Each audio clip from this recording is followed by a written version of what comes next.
dân can thu bùi tụt chú thà rào thiam dim là thọ tiếng này tụi lại không về lại hiền thà rào là thọ sang ở mà thì chuan tắm tắc chú và thiên thà rào tắc em một tia ring tu tên can bộ huang ở mà sẽ chung thà rào cái chú Bible này kan sudah kan zircuan karau diktat nisilo awmari. Coba cuan sana hian karau diktat hi enge cu karau diktat cuan eng nange thok di hi kan en hodon ani. Zuan ale kathon pakada bungli cha khada cuan du tak teu karau na zong ring su ama ero cu karau te cu pathian lakabi an ninge ni lo fiaro Tusin tu der dam tak khovela an lo chu ta ka wangin ti in min shin ani heta hian chiang tak kan hu chu enge kan ti chuan tharau na song ring su min ti ni chu bang chuan he khovela hian tharau na tho tak mak pui ro pui tak aron khenga chu ti yang singa chuan tharau na zong o mani ti kan hre ta ngai na thil na zong chu ati fek lo ni ti kan hre a chú vàng xuống khá ráo là dòng ring su ama ero chú khá ráo ta chú pathian là kami an ni nghe lo fiar u ti in kan Bible in min shin ani Efesi pu lu cha so pa ni kan sia chuan kan puan te hiti sa le thi sen an ni si lo lal na te le thu nei na te le he thim chunga khove ro le tu te le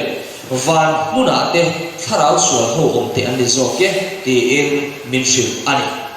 chú chuan enge min shia tir kan ti chuan kharau na zong kan ti thil ti theina hi pathian kharau ti tak nilovin van huna kharau sual lo om to te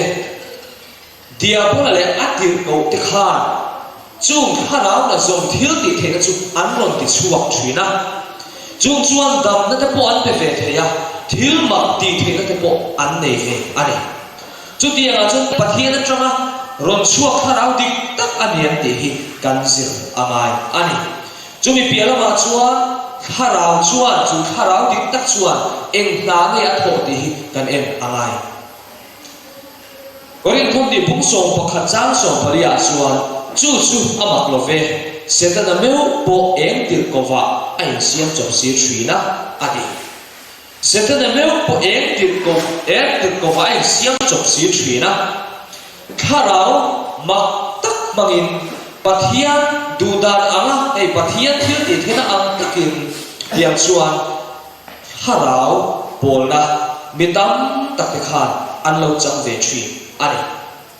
chung chu khoi chang lo chuak nge kan ti chuan seten ne na chang lo chuak ani krista ber te lo chuak ang ti te po kan zir to atero ma za kan zir to a kan en to a lali su krista agin diabol chore siama nung sui tu tam tak an neya an ni po chuan ti tam na te an nei ve ni chu chu tiang chuan chu kharau te chu adik nge tik lo te hi Bible atanga kan lo in enfia ve zela kan lo chut ve zel angai ani chu tiang ani lo chuan suai povin kan on thei ani pathian thua chuan ti tam na ain sual kan sim le sim lo hian kong ro asuzo kani khadam na chang tu khan pathian siam tharna sim na sual sim na ane silo sual om sia om suang na chu bang suan pathian bi ka suan dam na khel remote hian pathian thu kan tu ane lo wa pathian kharau dik tak suaya om te chu pathian du dan anga nunga sual sim na kan nei tu ani so ani engtin nge sang sia tu chu na lo soi sang za som thum pa kwa cha sria chuan I kharau hena ta hi khoya nge kalang I ma ta hi khoya nge ka tlan bo wang ti in kharau chu khoi muna po om thu min shila korin thong kan tong din chang so ma chuan cái ni ro chu pathian in kharavit min shia tin ta ani tharau chuan engkim a chui chuak si thina ani pathian thuril po adi pathian thuril min hri fia tu pathian thuar pui hriat thiam na min petu he kan sir sa ne le kan sir thiam na lampang ani lawa pathian tharau hriat fia na angai ani chu wang chuan pathian tharau chuan engkim ati theya engkim a hria ni hi kan hriat angai ani tharau thiam lim ka thok dan ilo ena pakhat na chuan sual hriat tir tu ani sual hriat tir tu zona phung som phung chang riat kan sia chuan ani chu alo thlen chuan sual thuwa te fel thuwa te rorel thuwa te khovel an thiam lo a chan tira khovel an thiam lo a chan tira atini chu eng lo thlen khuna mo ka ti chuan tharau thiam him aro thlen khuna chuan misual kan ni na te minon hriat tir don ani chu ti chuan kan soi ta khan Pentecost ni tharau thiam limin peterate le zirti ti kan khat tharau thiam ni ma ti kha an ni a ti chuan tharau thiam ni ma khatin an lo om ta pathian thu an hrin ta ani ti kan hria a chu pathian thu an hrin na chuan eng thil nge lo thleng mi pui tam tak mai khan an thu soi chu an lo ngai tha a ti chuan an ma ni trong angin an lo hria ani ti chuan chu ngai tha tu ti chuan eng tin ke an ma ni kha aron khoi le an sual zia an hria peteratena in khen be hi Isu Krista chu ni an han tlang a pui kha mi pui te chuan an sual zia an hria ani chu bang chuan tharau thiam lim hian sual kan ni min hria tir ani patina chuan Isu Krista min ko tu ani Korinthon ka pum di chang so patia chu ti chuan a thona pathian in thil min pek te chu kan hria the ka turin kei ni zo min khovel tharau ni lovin tharau pathian te na me chu kan zo kan ni ti in tir ko polan alo soi ani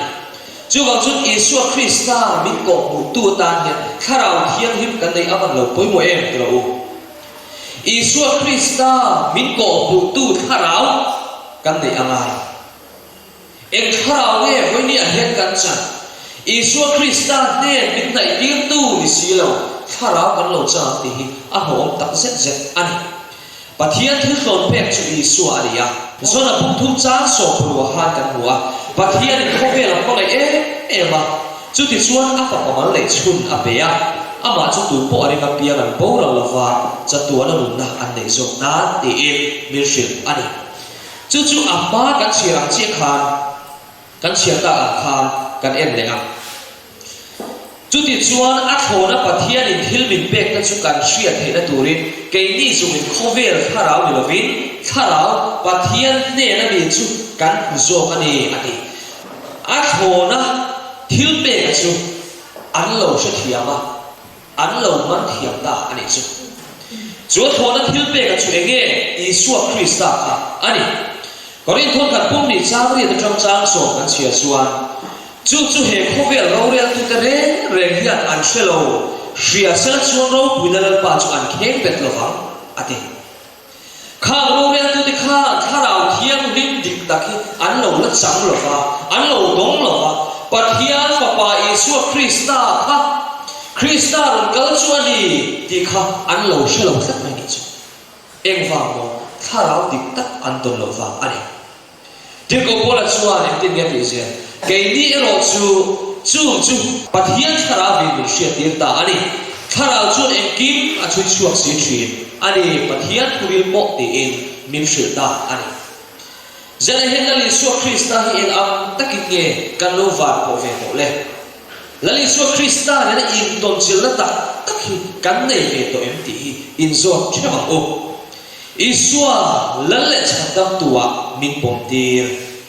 Korinthon ka pung so pati chang thum ka chia chuan tu ma tharau thiam le ma chak lo chuan Isua chulal pa ati thei ngai lo ati pathian tharau thiam le mi atan puya mi a ko to chuan la Isu Krista ko mu thina la Isu Krista chuan tharau thiang lim tran puina zara chol ha tam na alo kuthi ani chuwa chuan iswa min ko mutu tharau hi zana hian kan dong ve lali suwa krista nen suai tu tharau hi zana hian kan dong ve em te hi kanin zo kadu ani chu tharau thiang lim chuan lali suwa krista chu chandam tuwa min pom tir ani pathumna chuan sual asim tir tir ko te pum ni sang som thum pariat kan sia chuan sim ula in sual ngai dam nan isu krista ngin baptisma chang theu ro ti in tlang a pui ani kha ti chuan peter ate kan soi ta kan khan tharau khatin rong an bola hemini hian pentecost ni hian tharau khatin rong an bol tak mai chu mi ten sual an ni sia ani hria tharau thiang him chu lo dong ta chu tharau thiang him tran puna zara chu sim na thin lung nei in baptisma mi sa thum lai an chang ta ani kha zana hian te tharau thiang him dik tak hi kan chan ve apoi mo tak seta chu tharau thiang him dik tak chu kan chan ve lo chuan sual sim du na tak thin lung hi kan nei thei ai lo ani chu wangin tharau thiang him dik tak kan chan hi apoi mo tak zet ani dir ko te pum ni chang som pum pasria chuan em tin nge khang lo ngai thatu juda nam te khan an lo don som le dir ko te pum ni chang som pum pasria tin chung thu chu an hria tin an thin lunga chun an lo ni ta a peter le dir ko dam te ne na chuan u nam te u em tin nge kan ti ta kang an ti a chan dam an ni ve the ka tu khan em kong ne kan so enge kan ti ta kam tin zir tir te kham an va zo ani this one peter te so em tin lo ti le simula in sual ngai dam nan baptisma chang thep lo ti in an lo shila mi sa thumin hemini hian baptisma an chang ta ani chu wang chu tharau thiang himi idon to chuan ka don to chuan sual sim na mi pe do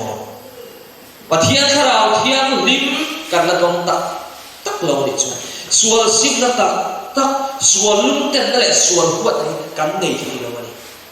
chu wang tharau thiang lim don hi kan mo tak zet ta tharau thiang lim chan pui ni kan mo tak zet ani ke ni mi sing te hian palina chuan pian thar na le pathian fa ni na min chan tir poi mo khop mai te ro tharau thiang lim te lo hian tu mai kan pian thar thai lo chumi pian ma chu pathian fa ni no po kan chang thai lo ni chu ropung ri chan so pali kan sia chuan pathian tharau hroya oma pia ta chu pathian fa te ani ani le ti hian dai to te mo pathian fa te hian sual an khoi kan ring pathian fa ni in cha te chuan sual kan khoi thian lo ani chu wang so lo dam te u sa da hian ka tharau dom ka tharau chan hi eng tharau nge ti hi in fi avian u zona pum thum chang re ta ti hian lo soya thli khoi a pu atu tuin a tle thrin ari thri ai ma sela khoi tang lo kal nge khoi a ge a kal don ti po i hre si lo tu po tharau piang chu tiang in an om ati eng technique khan nge i pian thar i hre lo mai thei eng tik dar ka khan nge zinge zan eng hun nge ti po i hre lo mai thei masi i hriat lo wangin pian thar in lo ve ti na ani chuang lo ni zan hian ka chian em tu ra chu pian thar na kong kan zo hian ro ngoi chang kan nei thina pathian han au kwa min lat vong emoti chang kan nei thina pathian thua ko hul hu na kan nei thrin an pastor rompol tu dun tak rompol tu te zot maro an lo shilang che pastor tu ida taka pathian thu soi thri te po hian ro ngoi chang an nei ya chau chang an lo nei ve thri na ni ma se chu pian thar te na kan to tu ra ni chu bang chuan zana hian kanula pathianin thua soi ta loi mun le pathiani amoi ta wang fang mun le min the in ta mun le tia kan trong trai na po pathian min chang to lo ga mun kan ti lai hian pathian chuan kan rin na min fia pathian chuan afa kan ni kan thil le thil lo te min lo fia thina nei ti hi zana hian kan hriat thar ta du an chu bang chuan he lai ka lo chau le ka lo ro moi mai pathian ne na trong trai po ka lo pe lo lai po khat ke hi ka piang thar to lo fen mun le kan lo ti mai the ma se kha piang thar lo na ani lo ti ka soi yo ni kan lo chau ve thei khati hun lai ta khalal pa zo le chu le ti ge ti rin na fia na ta no chap pe ga ni ti trong trai kan pe lo lai ta khi na sale zo kan trong trai hun chu ni ti in thu siak ma sa te khan min lo shin ani chu bang chuan ro moi moi hul moi moi kan hriat lai pathian kan pel tam angai zo lai ni ti hi kan hria apoi mo le ani ador le chuan pangana pathian mangai na min nei ti pathian hi amangai mat thelo kan mi sing pui te po hi kan mangai mat thelo tro chumi mangai thei tu chuan nang le ke hian pathian mangai na kan nei angai ani ro bunga cha na chuan tin kharau thiam ni min pe khan pathian mangai na chu ka thin lunga a le to awangin na ti chu mangai na nei thei tu chuan kharau thiam ni idon angai ni chu kharau thiam ni kan don phop angai ni chu kharau thiam chu nang le ke hian kan don lo chuan midam te va mangai mot theina kha kan nei re reng lo sing te ya chu wang chuanin mangai theina hi kharau thiam ni motanga kan don le kan nei ani zona le kan thon pakana pumma chang thuma chuan pathian kan mangai na chuai hei hi ani athu pek te kan zom hi athu pek te chu akhir si la ba ti chu wangin mangai na hi dan zo fam kim na ani ti in alo soi ani pathian kan mangai lo chuan athu pek po kan zom thei la wa athu pek kan la po sia chu chuan pathian kan la mangai tok lo ti na alo ni le maya pathian kharau thiam lim dik tak chen sil na le pol na le suai na kan la chang lo ti na alo ni ya pathian mangai tak tak na kan nei chuan athu pek te chu kan lo zom don ani chu tiang chuan pathian mangai na kan nei chuan midam te mangai na po kan lo nei theya dan zom the na po ha kan lo nei ta a chu tiang se ni mi mangai na ani chuan dan zo fang kim na anei ti na ni achan chu mangai na tang sok lo chuan pathian dan hi zo fang kim thei ani lo ti hi kan hriat angai ani thuoi na po he kharau thiang lim tran puina tang sok lo chuan nei thei ani lo ani le paru na chuan pathian thu hriat thiam na min pe ichina han kan sei to a tiro zona pung so panga chan so ti le paria da chuan tin pa ne na ta thamuan tu in ne na khatir tu pa a chuak kharau dik tak chu alo thlen huna chuan ka thu a hria tiran se u ba ti chu chu zena hian adong tu te kan lo ni ya kan lo hriat ngai ve lo pathian thu kan han ngai kha a ti chuan hriat thiam na kan lo nei ta a kharau dik tak chuan lo hriat thiam tir ta a chu thu chu pomin hetiang hian ko hran khata kan lo ong khom ta ani amai kan hriat thiam reng reng lo ni lo ni tro chu wang chu hetiang pathian thu hriat thiam na min petu hi pathian atanga chua kharau thiam lim dik tak ani bible kan shira pathian thu kan soi thina ma ni ngai dana pathian thu soi hi alo hlom ong tak zat zat chu wang chuan ma ni ngai dan tel mi alo pathian atanga chua kharau thiam lim pol na na pathian thu kan soi chuan bible mi ne ai ka thelo ani kan soi thri tero sakol chung chang te po kan han soi thri na bible train kan han suya lo khem tik ze mai boxi mà sẽ anh là dùng hiện sập lên soi về có sẽ anh soi thiam chuông miệng chút tiền xu này nắng lệ cái cần phân phản này em từ đâu bắt hiến cầu sanh thì cả cần ông mà khara thì tắc tuần tuổi bắt hiến thú cần gì là cần lâu xuất hiện ta chú vào xuân nắng lệ cái mi thì ta đã chân chín trà bu đam tu tu bắt hiến khara thì tắc cái nào asiat tir lệ ati vai cần đi đâu cho nên mai ta hẹn cần thu xuyên mi đam thế này là buông xuống về tuổi cần đi cần xuyên amai chú ý buông xuống của xuân bắt hiến khara hiến lim trần bùi na bùi na cần mà một tắc zết ani pasarina xuân thiếu tỷ thế na min betu ani điều cầu ta cũng khát sáng để ta xuân nima sẽ khara hiến lim xuân in chunga alo thèn kuna thiếu tỷ thế na in là này em thiếu tỷ thế na nghe cái này đó thì mà thế này cái thôn pani na bung khát sáng sariya xuân bắt hiền lòng nó khảo mình phải lo va thiếu tỷ thế nó lại mang lại nó lại riêng một phen tập này nó khảo mình phải dọc xía ati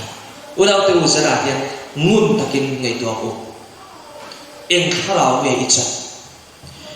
he cái khảo chân thì bắt hiền trong chuang anh đại chuang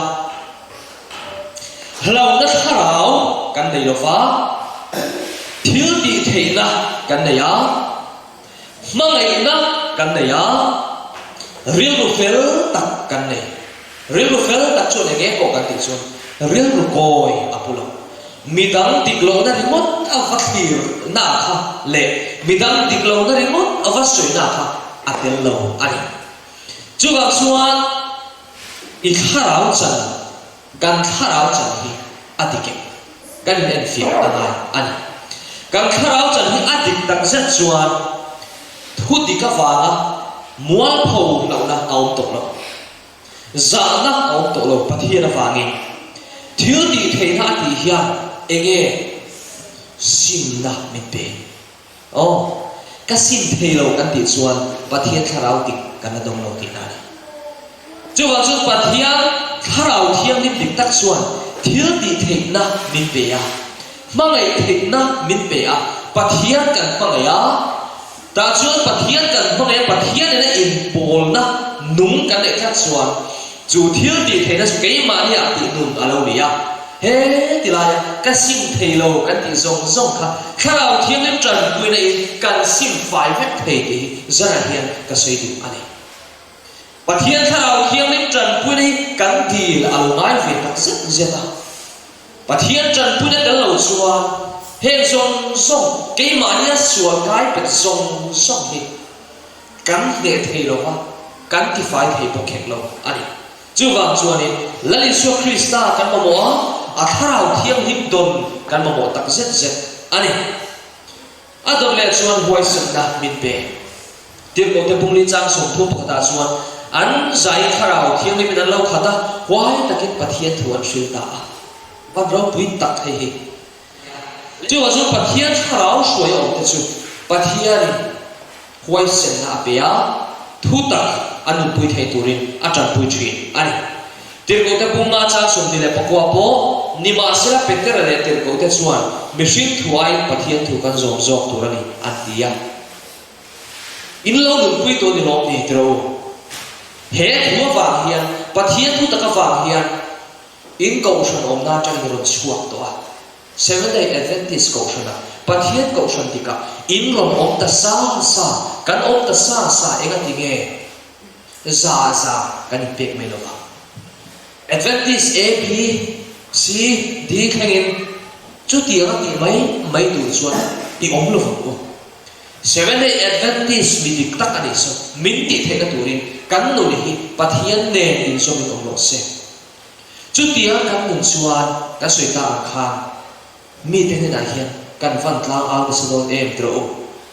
mi te ne na hian kan chan chin tha hi kan no hian avan tlang al se don em enga tinge loin so te ro enga tinge Seventh Day Adventist hi kan pun thei lo wa kan thu le la hi mi ten an ne ven lo em an ngai tu hong phang te o lama mi ten anin khapa chu wa su ngat kha su an ti wa ko tem ni reng lo chu ma om te a chu ma om ten kan zir lova chu wang chuan mi ten keimani a hi ra an hu tlat lo wangin min pan pe wani chu wang chu ra chua turin lali su Krista nen ipanila tharau thiang rim kan do the tu hian thei to pi chuang gi kan in so ani pakona chuan thutaka min shuai lu zona pun so pru chang so pathuma chuan nima sel ama tharau dik tak chu in chunga alo thel huna thutak zong zonga a shuai lu tam cheu ti in min shil ani zana hian unaw tu thutak zong zonga shuai lu in kan om to em le nghe ni Seventh Day Adventist sa shuai lu kan ni hian kan du to mai thu tak zong zonga shuai lu kan om lo chuan Seventh Day Adventist kan ni ta hian om zia anei lo ani chu wangin pathian tharau dik tak shuai kan ni thina turin kan nun kan hlan angai ani thu tak chu em nge ni sam sa so pakwa sang sa sunga pakta chuan olel pa nam chu inaya I thu pek zong zong chu thu tak ani ati pathian thu pek te thu tak ani I thu in fin khom chu thu tak ani ati Bible thu I thu tak ani chung thu tak te chu kan nun puyem zena hian chu ang chuan thu dik zong zong hi thu tak ani kherlo thu tak hi chu anuma adik pokani sam za so pakwa chang za so li pania chuan I fel na chu kum kho fel na tur ania I dan ko thu takani hati chu wa chu thu tak zong songa pathian tharau shui om te chu an lut thina zana hian ke ni kan lut ve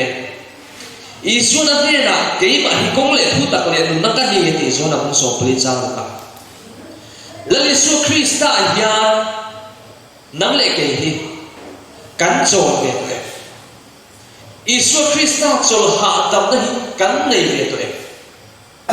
khu tak zong zong shuai lu kan la ni lo chuan Seventh Day Adventist lu kol po ni ma ila om zia om do lova eng ang ko sabat ni lo ser thri ma ila om zia ane don su ma khu tak zong zong a kan lu na tur chuan thiang hin na nun te chat na nun te fel na nun te mangai na nun te kha mi te ne na kan nun suak pui angai chu wang chuan zana hian thu tak zong zong lu turin kan in so tak zet zet ani tharau thiang chu ti lungai thei ani pathian tharau thiang chu ti lungai chu tlan na nia tan chuan ama chin chia in om khati in FSC bungli cha so thuma min shil ani chu wang chuan tharau thiang ni ti lungai thei ani ya zana ko hian kan zawai mai hian he piak in chuma om zong zong te hi pathian tharau thiang lim hian kong khat talin min phang thawai enge moni kong talin kan thilunga thua soi thawai chuda chu pathian o kan hria tharau thiang lim o kan hria thi eng tin nge kan lo cha do ka suan la kai hria chuan in pom mai la in ngai to takin lalpa ka suan ani kalau titik lovani juga sulal pa het yang om to lo tur hian itan ka rin la thare kan ti thei do lom ni pathian tharau thiang dim dong tur hian kan tlo angai ni dro ni za ka sui ang khan ni za ka sa ni mo kan tlo angai ni tlo na nun tak tak nen lo chuan pathian tharau thiang dim chen chu ni kan dong thei lo ani urau tu zana hian pathian tharau thiang dim chuan kan thin dum kong kha aro ting le ne ka isuan la itil lo na ifel lo na chu in thachia ei mani diklo na te kan fel lo na te suwa kan lo te chu midani na min bu lo thil tam tak ko kan lo ti thei kei mani kan in thachia zana hian Isu Krista ne namma le Isu Krista in kar chu chin fel idu chin feli tu chuan isu ani thim lung kong khar akik mek la hian isu lo lu tro ti kan thim lung kong khar kan ho sak don lo mi lali su krista chuan i thim lung kong khar tu da akik meka kan thim lung kong khar akik meka kan thim lung kong khar akik mek la kan ho sak lo ani chuan midang ina midang kong khar akik palang ti an ho mani min kal sanana midang hena min kal sanan ti hi a ho tak set zet an thon tu pakat ka soinga ka ti to pang rung khat chu rong bo tu pakhat hi oma ti chuan apuak phurne o apuak phurin ti khan rong an bol thina ni chu tiang chuanin a thil ka chu phurin khua le khua ikara rong bol in kal thina rung khat chu arong bol na hun pakhat atangin mun dang kal tura akal lai chuan ramu pilbil pui te apal tlang angaya chu tiang chuan ram saha om tak te an omani pathian ne na trong trai selen in hlan har selen kala mase ruak pui van ka su latla kho pui te ram ria chu lai ke lo chuan ngo cha khup kara chuan thim khup maya rolan sur boka mang ang takin omani tisuna kal zela atoi zo in soira khua lo thim don ta lai dar li dar na aron ni chota a tichuan beidom lovin ai hai tra thim thama chuan ruwa sur boxi ata lai ne na han kal ne na om lovani chutien hai tra na chuan ral khata de ve hi ka putari chu chuan be se ka thar apeta ti chuan chu eng pan chu akal ta fang mai thei to chen ka ato pa chuan in pakhat awathen ta varanda an lai chim te chu alo eng wa hi lo ni a chuina chuan papakhat che hi oma putar pakhat hi ama in alo ani ti chuan ina chuan lo oma ti chuan thusil tu rombol tu chu awathen ta zalai a chuan da so pakhat ve thim fik do nu chu na theng ta kongka dot kapu zani chu ina kalo theng theng em le hey khol khwa tagin kalo kala rombol tu kaniya thena dam tu to silo ka kapu sak pera he rom theng che ka dila ni ki in a in kong kha chu akik dat ani mase cha ta kha muluk lova in omem khongai takin sana in ina kalon theng em le ki akik le ni chu te chuan to pa chuan putar chu aro tong suak da chu in nei tu pa chu kapu ke chu ke ma chin ko ma nei po ka nei lova mi khuwa khen tla po ka ni lova sin chu wa chuan kan thino te na son thena tur va din ta che tin alo shin ani ma se chu rong po tu chuan an kik lia kapu khoi takin zena hani na kalo theng theng em in te chu em ang po lo di ro sia poilo apa le ni pot ka ti fel pui ka kam chi ati ta ni chu chu ti nga anen bol ma wang chuan putar chuan a ina chu alo theng tir ta ani asoi ang ge chuan putar to takalo ni awangin ei tu mu mal po nei to lova atak chak te chu lo wi ma lo rim che em maya te chu na in te chu tok em mai te chu rong po tu chu in kata alu ta chu tianga atak chak ren chia zong mai te chu athen fai saka fai takin zan lai a chuan an then saka ai nok zong te chu anti fai sak nuwa chuan a ei tu nei chu ati fin chu aron khot ta a chu rong po tu chuan te chuan chu putar ve thung chuan chang per pakhat chi alo nei ni te chuan puan takin lim takin chu mi sa chuan za an mang ta ni chu lim takin hun an pang ta ni chu tiang chi chuan hu na tu nang le pe inuna kan shiat lo kan nu na mi ten an shiat lo har sak lian tak kan nei mai thei tero chu har sak lian tak jing fel tu chuan lali su Christian zara hian ibne la kalo theng tu ani I har sak zong zong chu ka chin fel puyam che min ti ni tu puan pung thum chal som nia ngai te kong khar bula dingin ka ke khi tu point ka o sia kong a hon chuan a hne ra ka lu ta a hne ra zan bia ka ya ani point ka hne ra ei bu ka atiam ya zara hian kan hne ra lali su Christa chuan zan bia ei atua kan mi khuwa la ron khem na atua chumi tu chuan iduna Isu Christa kan mun isiam ve thei do ne kan siam ve thei do ne lali su Christa kan thin lung kong khar kan sak ve thei do ne zara hian kan ril ru kan thin lung kan ngai tu na thretlang fek tu chu lali suwa ania kan pathian ania chu pathian ne la chuan kan suwa la zong zong te kan kholo la zong zong te la ni la ngai tam di le la tran pui di le la anin min ngai da ma min tran pui don ani chu ba suan in ngai thlo na ne la pa ke mi thim lo be I tan po eng chi ngai lo I tan po mi tlak tlai lo hilal pa man the na min nei ve phot chuan I tan ka ni na ngai ka ren plan ve kan ti do lo ni sa hian chu ti ang tu chuan la pan min so ani una te u khovel hi a mor to te u khovel hi a mor to khovel thil khem han thli la man zan kan soi tong kha engtin ne ti kha so nei chuan lali Isu Christa ke pen ri chu he khovel a hian shiat la ani to te ni